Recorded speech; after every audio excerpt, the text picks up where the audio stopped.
big B2B, can be SaaS, can be entertainment, but like those are also models of business that are there that are serving populations that otherwise don't have the right consumer goods or consumer products. Like even those can, because I feel like a lot of times when we speak this language, people immediately say, oh no, that's for impact investors. But the thing is, a lot of the same consumer goods that you make for specific populations are needed by everyone else, but like they still need some sort of tweaking, catering, and like it won't be done by, it'll be done best by people who have the lived experience. That makes sense. So like I think even that way, but if you're not seeing that entirety in the population and like parts that are not being touched, how are you going to think there's a problem? Exactly. So it's kind of like exposure needs to happen also on like the LP side as well. Like, I mean, like, yeah. Yeah. And like also like understand like these are, like these are like big untapped markets that are actually really profitable to go into. Like one is obviously for the impact, but also like this is people who have big pockets and are looking for products or things that cater to them.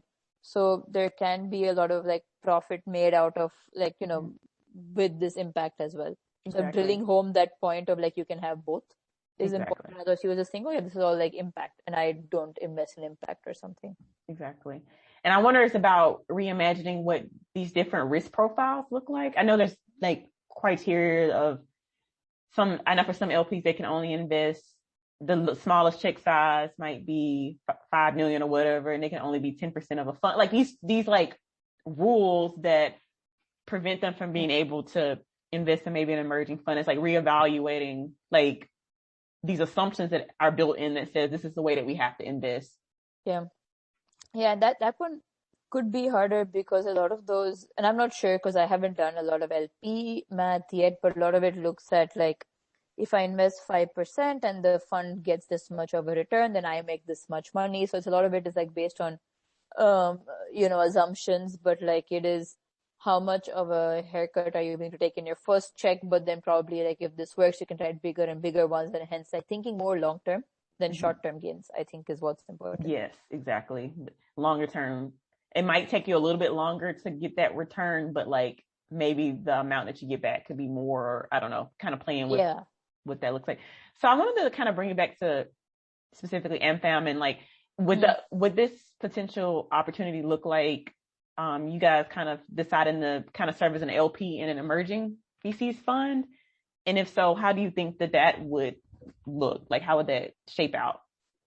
Yeah, it's something we have discussed very, very loosely. I don't even know if it'll happen, but like essentially thinking about, if we had, for example, $150 million fund as our fund two, assume we reserve 50 million to invest in fund of funds or in emerging managers.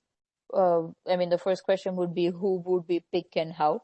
And a big focus for us has been emerging fund managers, maybe first time funds or just starting out. So that is sort of thinking of like, how would we evaluate them? What would be important for us? And the big thing that would be important is people who are focused on impact, an impact can be either investing in diverse founders or in areas of impact, thesis areas of impact like we would care about. And then I think the second would be how do we evaluate their track record, which is just what we were talking about. But I'm not sure because it's interesting because a lot of VC is very public in the sense that, people who are on Twitter, who talk a lot and like they get a lot of attention, but then what about the rest who are not so public, and how do we find those and how do we invest in those and then measure those? So I think that's sort of what I would want us to do. Go beyond the public facing ones who probably get a lot of like interest and inward sort of interest already, but like go beyond that to companies, fund managers who are not that public but need that extra capital.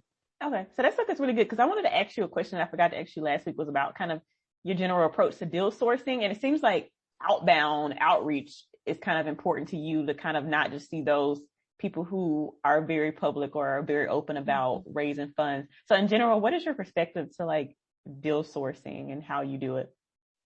Yeah, so for me, that's the biggest part of my job in like a couple of different ways. One is obviously sort of like going to events, demo days, pitch events, all of those, where you just see a lot of deals and a lot of people pitching. That's one. And then the second is like a lot of times we go as judges on these, either judges or as speakers, and like that way we either see pitches or like we get inbound interest because we talk all about what our theses and interest areas are. And then the third is a lot of strong networks with incubators, accelerators who work in similar areas as ours. So we see companies just one stage before us. And then when they're ready to raise, they can come to us, sort of building that ecosystem footprint. And I think that's sort of where, like a lot of times when I build it, I look for not just the Techstars or Y Combinators, but like, some of the smaller ones based in the Midwest who might not have the big names or, ones that work in very specific areas. So that's the third one. I think the fourth is looking specifically, a lot of the companies I've found recently have been based on research. So we spend a lot of time like doing theses research, constantly updating, reading. And that way we come across companies doing cool stuff that might or might not be in the public eye. And that's another interesting way in which I found companies that are focused or a part of our theses, but I wouldn't have found them otherwise, or are not really out there. All right. And if you had to do like a breakdown, is it mostly outbound or inbound? I think mostly outbound. Okay. Yeah.